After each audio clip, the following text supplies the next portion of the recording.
Future Finance Freedom podcast, where you get to know about Web3 and cryptos and how the internet and financial system is getting transformed. So, here we try to break it in a simplified way so that you can make your way in this new wave of internet. I'm Rashi, your podcast host, back with our another special guest, Zach. He's the co founder and CEO at BitSave. So, welcome, Zach. How are you doing today? I'm doing very well. Thanks for having me on the show. It was very Yeah, nice for you to invite me. Yeah. I'm so excited for our conversation. So, please introduce yourself and what is BitSave? Hello, everyone. I'm Zakhil Suresh. I think all my handles have SAC. I've put SAC. It's a short form, right? Yeah. So, yeah. So we're building BitSave right now. BitSave is a platform for crypto mutual funds. So I think one of the biggest challenge when it comes to crypto so far have been, going to an exchange and figuring out what to buy. Right. I think when people invest into Indian stock, you always have a Nifty 50 index fund or you know a BSE 100 index fund to go and invest. You don't have to figure out which stock to pick, right? But we don't have that option when it comes to crypto so far. So we sense this an opportunity, and more than the opportunity, right? I think it was more of the problem, the magnitude of the problem. Literally everyone that we were speaking with, or who we are interacting in terms of who wanted to get some exposure to crypto, they were all having this issue of figuring out which crypto to buy, how much, even though even when they are even when they've figured out which one, then they're confused about how much into this, how much into that. So we figured out that when it comes to stock market, you always have you always have index funds as a solution to these problems. So why not have something similar when it comes to crypto as well, right? So yeah, that's why we've started building BitSafe. So, like, this is a real problem that everyone is facing, and I'm excited to see like how BitSafe turns and how it solves the investing problem for the mutual funds. So, like, before we move forward, I would like to do a quick five rapid fire questions with this or that addition, where you will choose one option out of the two, so that I know you and the audience know you much better. Are you ready? Yes, interesting. Let's start. So, what would you choose out of BTC or ETH? Personally, I go with ETH. Do you want me to explain or just go into the It's next? just, yeah, pick one, pick Yeah, one. I think it's because, we started, of course, we started with Bitcoin, but in 2017, when we started actively being part of the industry, we did it via Ethereum, because back in 17, all the Indian exchanges just had Bitcoin. Nobody had Ethereum listed. So we started our career in the industry as Ethereum brokers. I think we had a Facebook page which said buy and sell Ethereum in India, and then we were doing like volumes higher than some of the small exchanges back then. So I have that personal thing for Ethereum, and I think I'm very excited about the things that are being built on top of Ethereum. Right. So yeah, I would pick Ethereum. So, FOMO or JOMO? JOMO is joy of missing out. I totally know the Jomo. Yeah, I'm a total Jomo person. Like, I so the thing is, I really love if a large section of people, if they're going after something, I enjoy the fact that I don't do that. Like, it took me so many years for my first Goa trip, because I was just keeping on postponing, because literally everyone goes to Goa, right? So and I love my time without phone, or without going to a social media. So I totally, I'm a Jomo person. Yeah. So, you are a silent builder. This shows Yeah. about your personality. Great. So, out of NFTs or altcoins? Ah, yeah, I would go with all. I've never been an NFT person. I've never owned an NFT. Not because of the fact that I don't understand, the importance of digital ownership. It's just that art is not really something that, I would rather prefer owning a piece of a technology that has, a future, rather than holding something that is, very personal. So I've never been a collectible. I've never been into collectibles, not just in crypto. Outside of that as well. So yeah, we'll go with alts. So, trader or investor?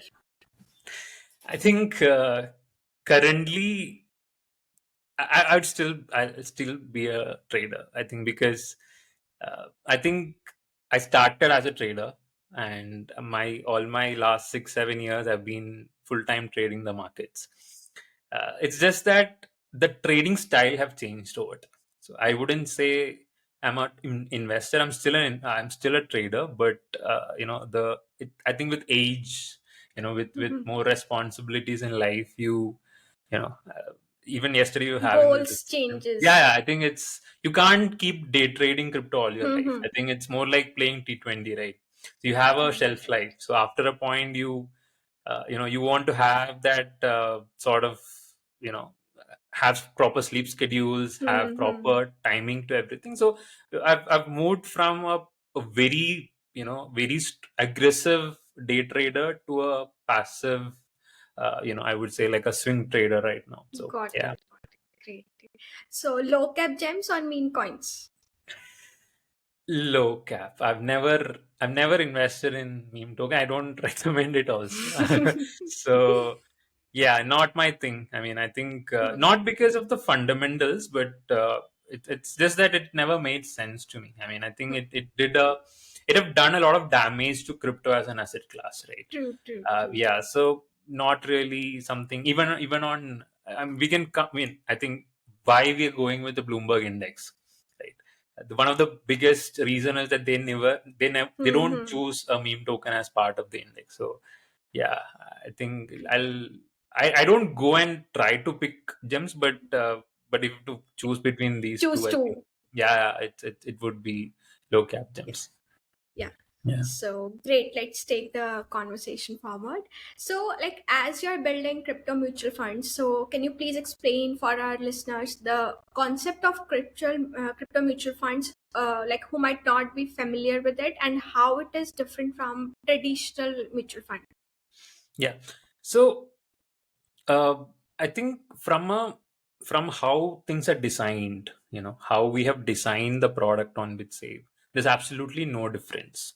Like I think if you go invest into a equity mutual fund on a Zerodha coin or a Paytm Mm-hmm. money or ET money, any of that matter, you have the same experience on BitSave when it comes to a crypto mutual fund. So you have the same sort of the redemption time frames. I mean, the subscription and redemption time frame. You have the same sort of fee structure attached to it, and at the same time, how I mean, in terms of the terms that we have used, we have tried to keep it as similar to how it is because it have not changed. I mean, it's literally Jargon the same same. thing. Yeah, the same thing. The only difference is, instead of your underlying assets being stocks or debt instruments or gold or whatever, you have crypto, right? So I think mutual fund is more of a broader term, and you have these types, right? Equity mutual funds, you have gold mutual funds, you have debt mutual funds, and then crypto mutual funds is just one type of a mutual fund.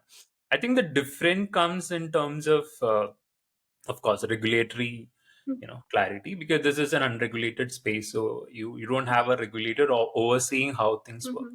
So at BitSay, what we've done is we have taken a bunch of materials that what SEBI is saying to Indian mutual fund houses, other regulators around the globe, and then we have tried to incorporate all that into what we are offering in terms of transparency, in terms of disclosures.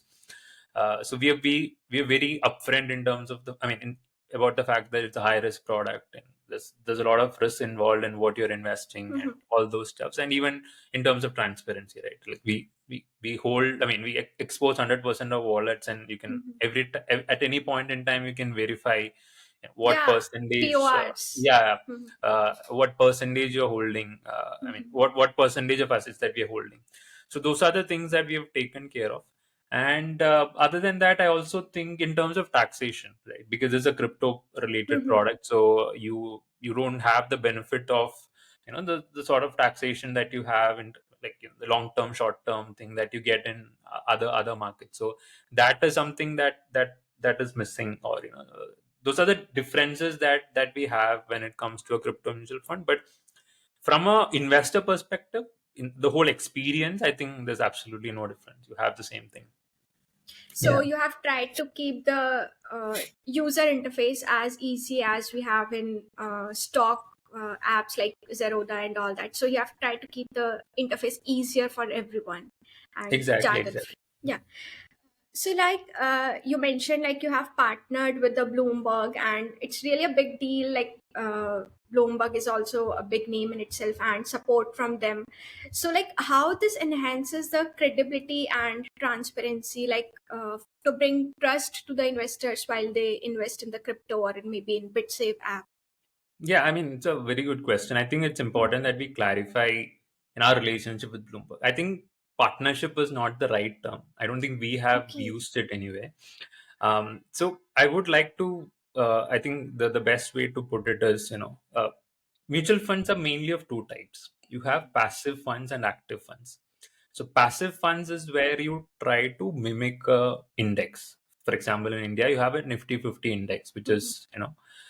which is like a barometer for the Indian market. In US, you have S&P 500. And active is when the fund managers are trying to beat the index. So let's say if index is going up 10%, active fund managers would try to beat the index and try to give you more than 10%. So these are the type of two mutual funds that we have, right? So the difference is basically the style of management. And I think around the globe, most of the largest mutual funds are all index funds, because a lot of people find it a lot easier to understand, to what the whole point is, and it's also the fee is also lower compared to active funds because you're not trying to beat the market, you're trying to go with the market. Right. And we also have enough data showing that in a larger time frame of like 10 years or so, Mhm. index funds always beats, Mhm. the active funds. I think 9 out of 10 times index wins. So we were very clear about the fact that that is a product line that we want to choose, and not really an active management where we keep trying to beat the market. Mhm. So in when it comes to index funds, so let's take Indian industry for that matter. The largest among the index funds in India is an SBI Nifty 50 index Mhm. fund. So how it works is that SBI is your asset manager. So you as an investor deals with SBI. You give money to SBI. SBI allocates it, for you, manages it for you, and then SBI you withdraw the money also from SBI, right? But if you see, there's a Nifty 50 index, and that is not managed by SBI. That is Mhm. managed by NSE, right? So NSE is the index provider over there. So the job of NSE is to maintain and manage this index. It's the same in US also. You have S&P 500, Mhm. which is managed by S&P Global, and you have Vanguard and BlackRock's, Right. Right. creating Mhm. products out of it.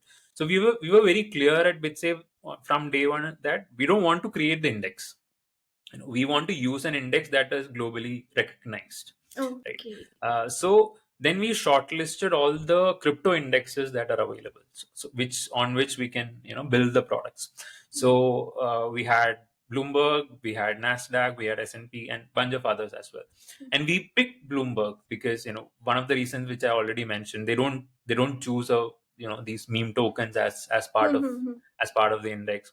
They had a very good track record because not even meme token, they never selected a Luna or like an FTX as part of the index because they Okay. saw fundamentally the risk associated with these projects. So it's more designed for portfolios instead of showing that this is how the market is structured right now. It's more designed for portfolios. So I think from a long term investor perspective, this index makes more sense than whatever the other options out there. So that's why we picked the Bloomberg's crypto index. It's called Bloomberg Galaxy Crypto Index. And just like stock market index funds, if SBI has to make a index fund based on Nifty 50, they need to get a license from NSE to do it. Mhm. Okay. Right. So it's the same in our case also. So we have been granted the license from Bloomberg to build these products, which are based on these the Bloomberg's crypto index. Mhm. So that is our relationship with Bloomberg. So it's basically we are a Bloomberg licensed entity. you And know. not That, partnership. Yeah, I would yeah, correct that. it's not really partnership. And I Partnership. think the best part in this whole, in this whole setup is that you don't have to trust me or my team, Mm-hmm. with the asset selection. You can be sure that BitSave doesn't have a say in the components of the index, right? So we are just executing things for you.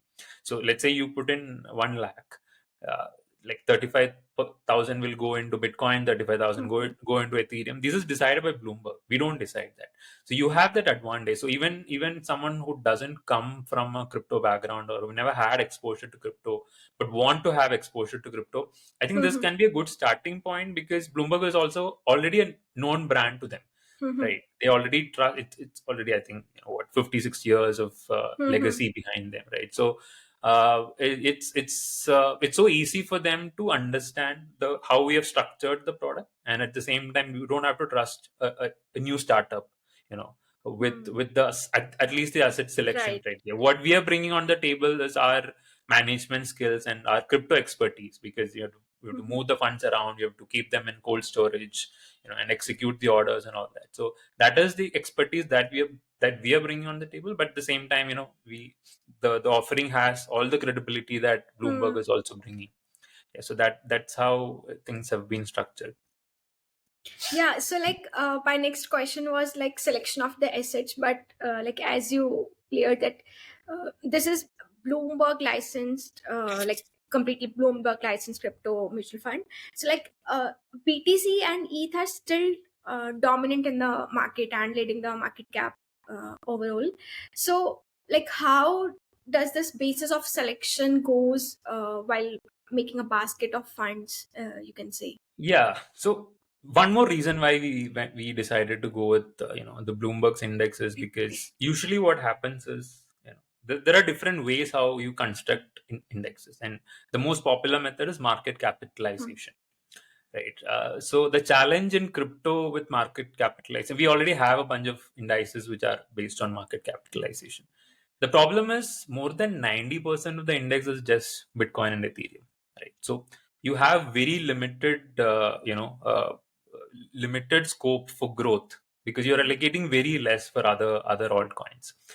And what Bloomberg has done is they have like a cap. They've said key one asset can only be 35% regardless of the market capitalization. Right. So because of that, from a 90% possibility, we are limiting Bitcoin and Ethereum to 70%, right? Because 35% of Bitcoin and Mm-hmm. 35% of Ethereum. So Great. you have that 30%, for all the Mhm. other, for about 10 assets, because the maximum Bloomberg will select is 12, as part of the index. So you have that 30% of the other 10, which can do, I think, has done like 10x or sorts in the past, right? So I think there's more room for growth in this kind of setup compared to like a totally market weighted index out there.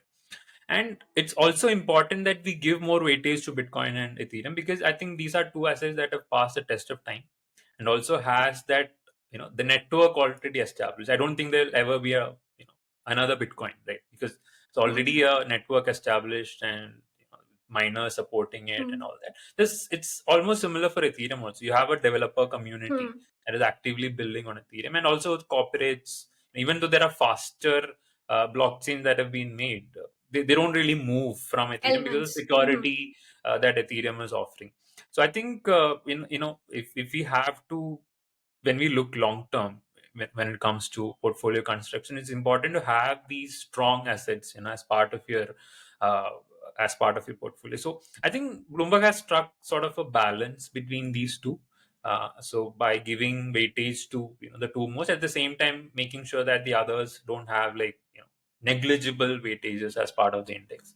So but I mean, it's just for the Bloomberg offering. I think going ahead, we'll have offerings that offerings and products that we are completely designing in house as well. Mhm. So we'll see. I mean, if people, so what one approach that we want to take is more of a risk profile based approach, right? So if people are willing, if we have a section of people who are willing to take more risk, I think we'll be designing products that are which has limited Bitcoin and Ethereum, or maybe no Bitcoin at all. So there's this index fund in US which is X Bitcoin.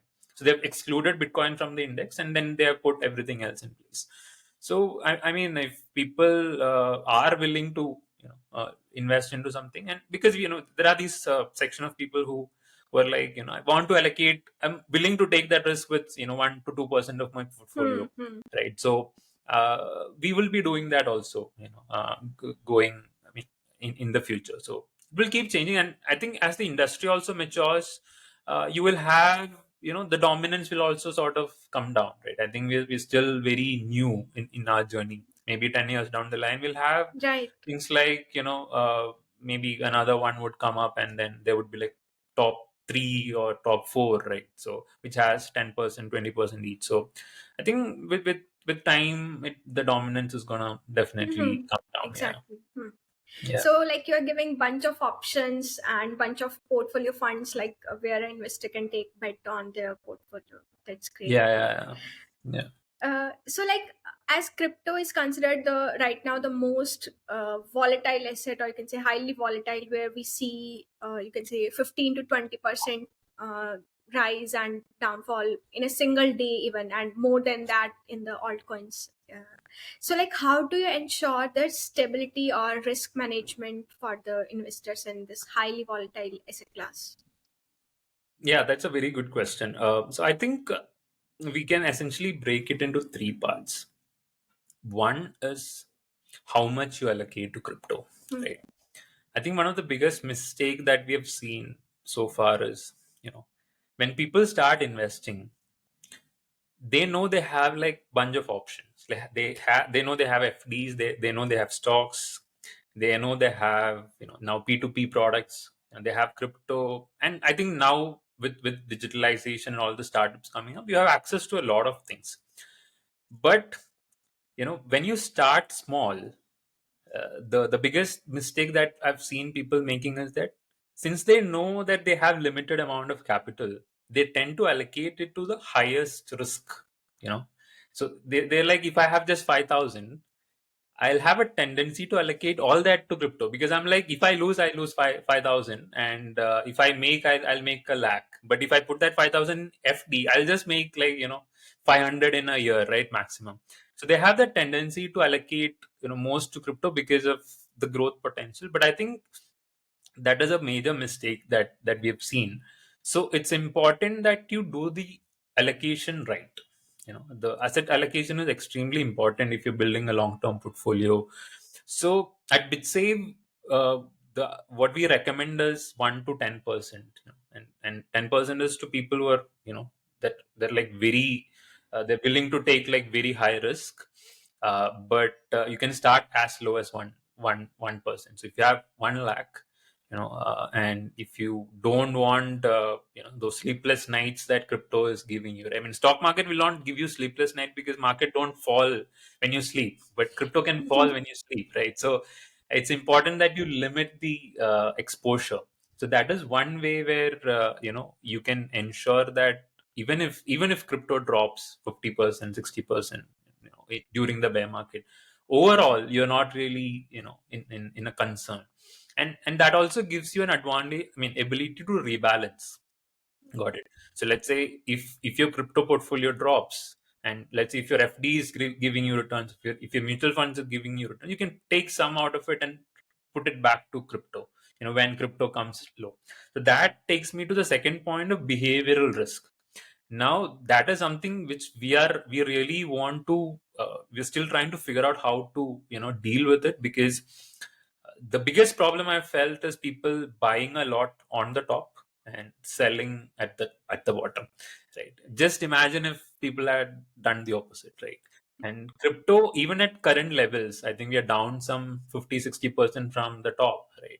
Still have done like 3x 4x from where we were a few years back. But we don't see people who made that much of money, right? Last week I was speaking with someone who's from one of the top exchanges in India, and he was telling me 87% of their investors are in a loss, right? So I think this is one of the biggest challenge, because you tend to buy more when there's a lot of noise around, people are buying and all that. So how do we stop that and help people do the opposite? When market is uh, oversold or at the bottom, you have to allocate more, and if when it's at the top, it's time to take profits instead of allocating more. So maybe we can do something like, if you have some idea of their monthly income or how much they're holding, and when the market is overheated, if they are going to come and, so let's say they hold 1 lakh with BitSave, and tomorrow they're, at that point in time, they're coming with 2 lakh. Maybe we can nudge them saying that, look, we feel, things are little tricky right now. It might come down. So it might be a wise decision to wait.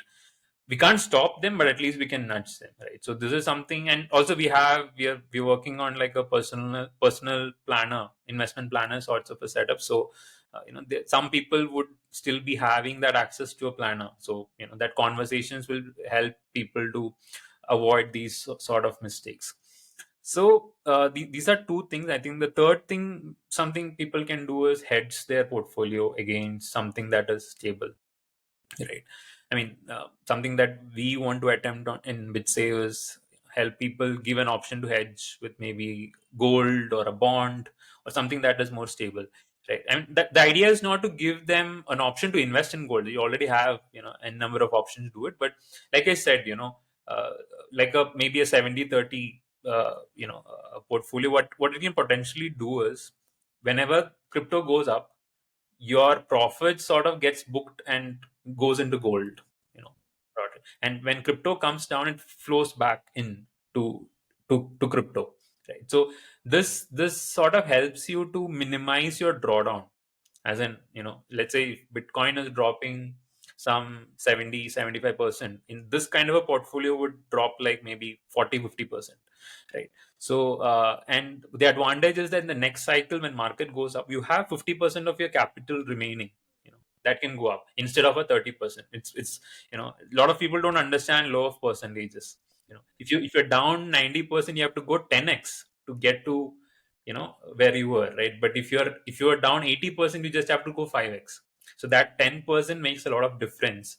So I think everything, so most people, when everything goes down, they lose hope and they don't care. So you potentially had a chance to sell things at 80, but you hold to it, and it goes down 90, 95, and even 99 in some cases, right?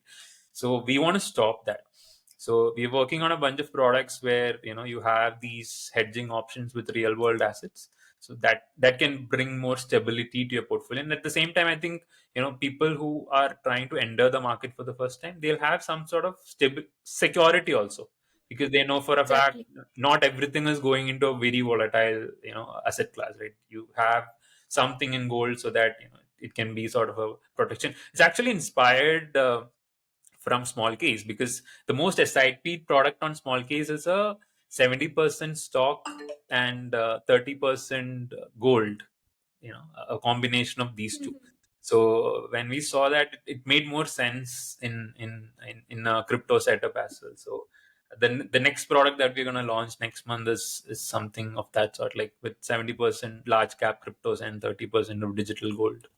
So yeah, I think roughly these are the things that you can do to avoid those sleepless nights that crypto Yeah, can I give you. mean, yeah, like a lot of interesting stuff is getting built. Like I'm excited to try out the app, and like I should take the notes of first point that you mentioned of the highly exposure of the risk portfolio. Like my you can say 90% is in crypto, so I should myself Yeah. personally take the notes for I mean, that. see, that's the thing, Right, right? right. I mean, it's if you see, if you have 1 lakh and you're saying 90,000 Hmm. is in crypto, it can potentially go down 80%, right? So Hmm. you're basically talking about that your 90%, 90K becoming like what, seven, like eight, what is it, 12K sorts, right? 12, 14K sorts. And overall also you will be down equally. But if it's the other way, you have more stability. And I think if you think long term, you will understand the fact that mutual funds also do well, right? I mean, I think Hmm. if you look Right. what Nifty has done in the last 5-6 years is phenomenal. And I think the way with considering how India is growing, I think everyone should have some exposure to Indian mutual funds.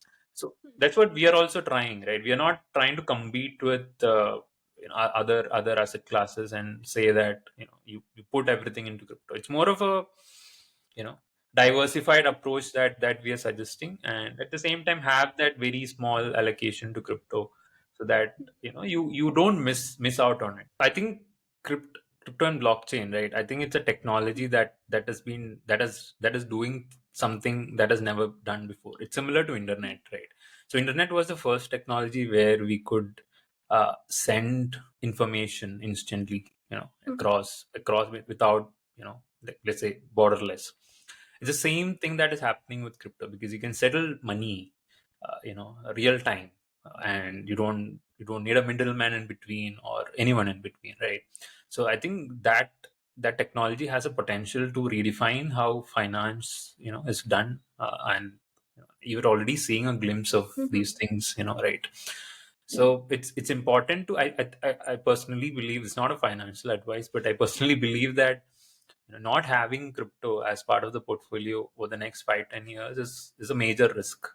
At least that 1% is important, Not because having is the risk. yeah, not having is a risk, because it can do. I mean, if it plays out, it's Sure, all a bet. But definitely. if it plays out, it can really do well to your portfolio. If it doesn't play out, we're just talking about 1%, and we lose 1% literally every day. I mean, regardless of if it's not FD.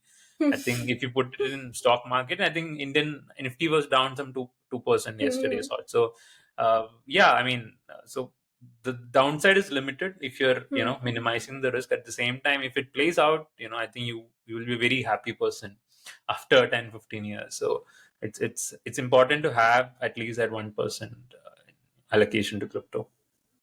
Yeah. Right. So, like, you are making the investment and crypto space a bit safer for if anyone wants to get into investing in this highly volatile asset. So, like, as like taking the bit safer side to invest into crypto portfolio. So, will this concept of mutual funds help in onboarding new users into industry, or you can say broader crypto landscape? Yeah. So I think the that's we are already seeing that. I think I put out a post yesterday only saying that more than, I think, 35% of our clients right now, they're first time crypto investors. They'd never had exposure to crypto before, primarily because always had the interest, but they didn't Hmm. know how things work. And if you go to an exchange, I think the biggest challenge is that you are required to know, right? You have to know what is the difference between ETH and LTC, right? Otherwise, how will you make the difference? I mean, Doing the all the choice. research. Yeah. So, and you always see financial influencers saying, "Do your research, do your research." So, and people don't have time also. So it's a Mhm. big challenge for them. And most importantly, I think even if you do all the research right now, right, what looks good today will not look good tomorrow. I mean, Hmm. if I think if 1 year back, if people were saying that FTX would collapse, they would, others would call them mad, right? Because it Hmm. was everywhere. You had, FTX was everywhere, literally everywhere, and it was Top on. three, top Yeah, five. yeah. I think it was top two just after Binance at some Hmm. point, and FTT was part of top 10 token and all that.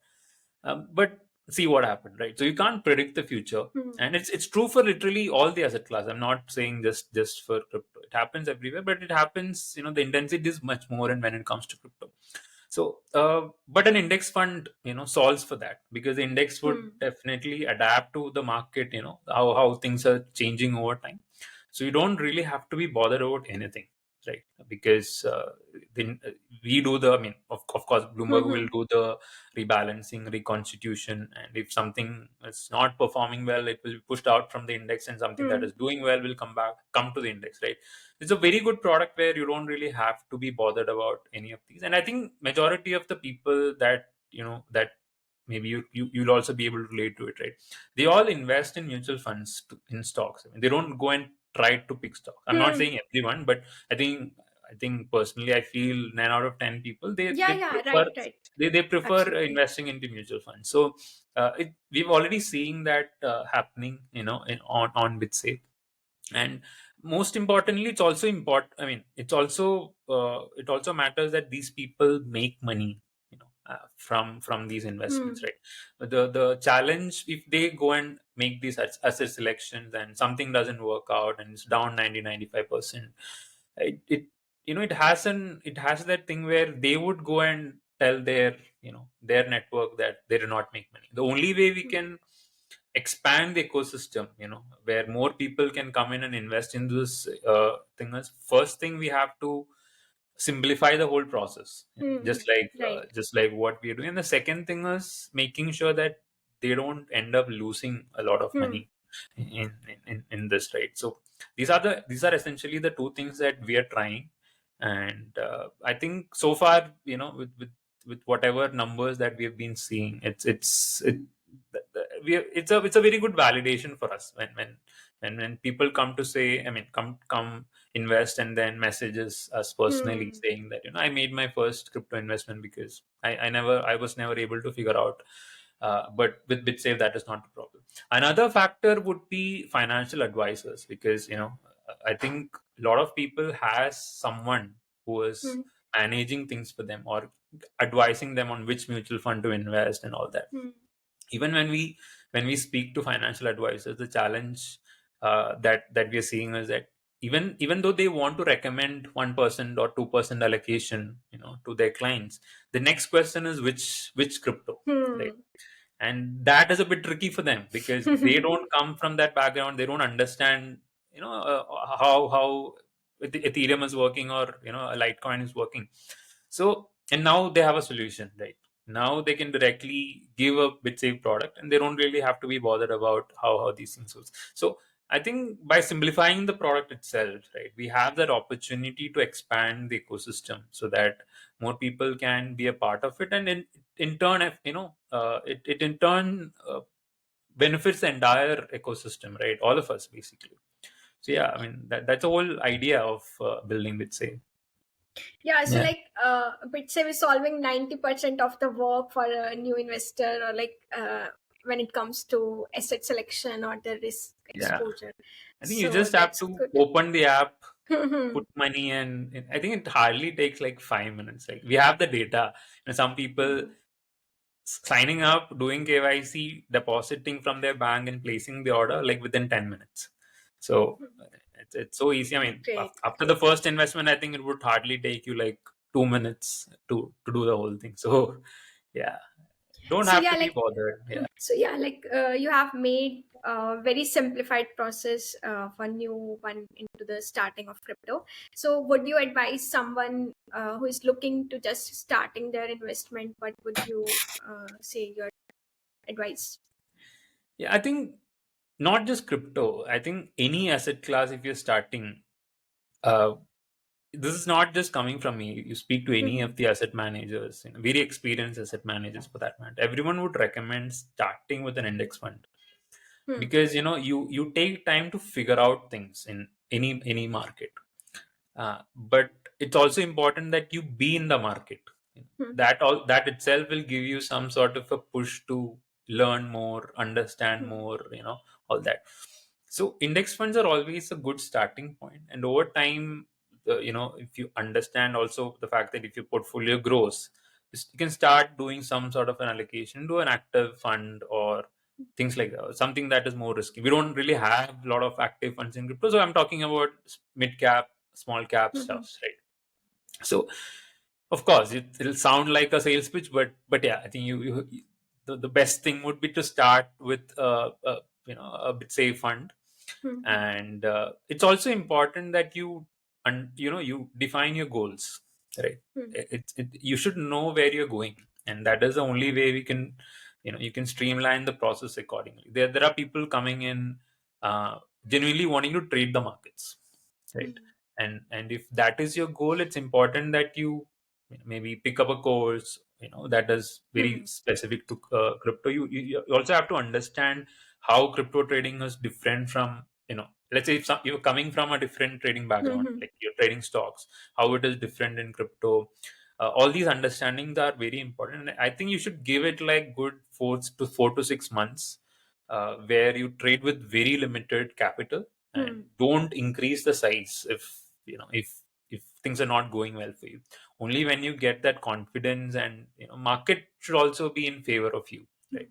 A lot of things have to come together if you have to make money trading. So you have to know where to play that. I think it's more of a Dhoni approach, where to defend and where to accelerate, right? So you will get that feeling, as you spend more time in the market, you will get the feel of the market, and you will know when to accelerate and when to slow down. So that is with trading. But otherwise, if you're just trying to allocate, I think just don't do anything. I mean, just if you want to put 10,000 rupees or even 5,000 rupees a month, just do it every month. Don't try to time the market, because no one does. No one has does it. I mean, no one can do it basically. Even with 30, 40 years of experience, people still can't do it. So don't try to do that. Just try to dollar cost average. And I think what we have built is very good for DCA, because instead of figuring out, see, if you're DCAing into something that don't have a potential in the future, that's again that's not advisable, right? If you're DCAing into a meme token, for that matter, you don't know, you potentially have the, I mean, you can potentially lose 100% of the money you're putting in. But I think DCAing into an index fund makes a lot of sense, because you know for a fact that these things would there's more probability for these things to do well in the future. So yeah, these are the main thing. I think everyone has to know how. I mean, I think educating is very challenging in crypto, because the space is also very fast evolving, right? So if you try to learn and invest, I think I don't think it incrementally makes a lot of difference to the outcome, because market goes up, market goes down, and literally everyone suffers the same losses or has the Right. same sort of a gain. So spending a lot of time, I don't think but if you have genuine interest, please do that. But otherwise, it's completely fine. I think most people invest in mutual funds, or they don't understand how these things work, right? You don't care what Reliance is doing. That's not really a requirement for you. And it's the same thing. And I think over time, when you have more applications built, right, like when people start using crypto as part of their life, these people will be more confident also to allocate to crypto. Right now, we are already seeing it. I think Telegram has integrated crypto, and you will see a bunch of other this global level platforms integrating crypto, and you will look at what UPI has done, right, to us. It So really, bringing safety and confidence is the key that we have to focus while onboarding new users. yeah, it is there. I mean, I think we have to see, they have to stay with you, right? They have to be there, and the only way they can stay is if they don't lose most of what Right. they have. So Exactly. it's important to give them that opportunity to, or let's say to reduce the risk that that they're taking, so that they also stay long in the market, and they also go out and tell others about, Hmm. there's this new asset class, there's a new platform that they're making money. And I mean, I think that those are the things that we require to Hmm. grow the industry, right?